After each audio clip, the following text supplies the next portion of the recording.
بقولك ايه يا صاحبي؟ سألت نفسك قبل كده هو احنا ليه بنفتح التلاجة واحنا اصلا مش جعانين؟ ولا ليه بنفتح الموبايل واحنا اصلا ما عندناش حاجة ضرورية نعملها؟ السؤال ده هيجنني بس سيبك منه دلوقتي وهجاوبك عليه في اخر الفيديو. بس ركز معايا عشان اللي جاي ده لمصلحتك. احنا يا ابني عايشين في عصر لو موبايلك فيه نت وتطبيقات صح انت بقيت مسيطر، ولو موبايلك عليه العاب بس يبقى انت كده بتضيع عمرك في لا لاند. واللعب التطبيقات دي مش مجرد ايقونات ملونة، دي دراعك اليمين بتظبط لك نومك واكلك وشغلك. وعشان انا خايف عليك ومش عايزك تتوه وسط ملايين التطبيقات اللي ملهاش لازمة، جبتلك النهاردة الزيتونة في تطبيق بيعمل حاجة كلنا بنحتاجها بس بنكسل ندور على الأحسن فيها. يا غالي الحياة بقت كلها ورق إلكتروني ومذكرات جامعة عقود شغل كتب فواتير، كله بقى PDF. تخيل تبقى في موقف محرج ومديرك باعتلك ملف وموبايلك بيهنج او مش عارف تفتح الملف، شكلك كده بيبقى وحش قوي.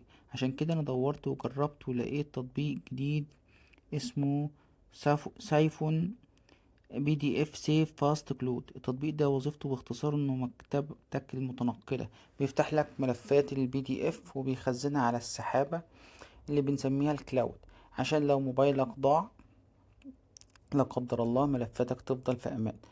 وهو صاحبي اللي بيشيل عني كركبة الورق، واستخدامه بسيط جدا، مش محتاج مهندس صواريخ. أول ما تنزله هتلاقي علامة زائد كبيرة دي عشان تضيف أي ملف عندك. والميزة الجامدة هنا هي الكلاود، يعني تقدر ترفع ملفاتك عليه وتفتحها من أي جهاز تاني، سريع وخفيف وما بيسخنش الموبايل. وكمان بيوفر لك أدوات للقراءة مريح للعين عشان نظرك يا حبيبي.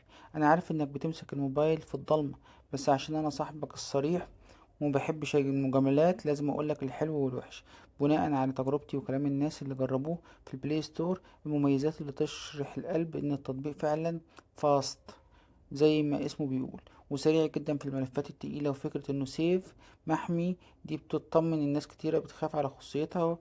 وحجمه مش تقيل على الموبايل، يعني مش هيخليك تمسح صور الفرح عشان تنزله. اما العيوب اللي لازم تعرفها عشان ما تضحكش عليك، ان بعض المستخدمين اشتكوا ان الاعلانات ممكن تكون رخمة شوية في النسخة المجانية.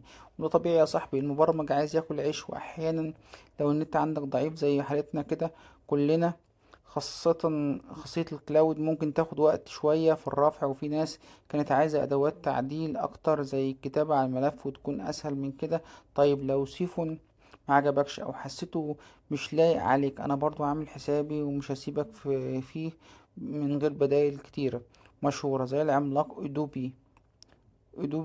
ده بقى البريمو بتاع المجال ده، تقيل شوية.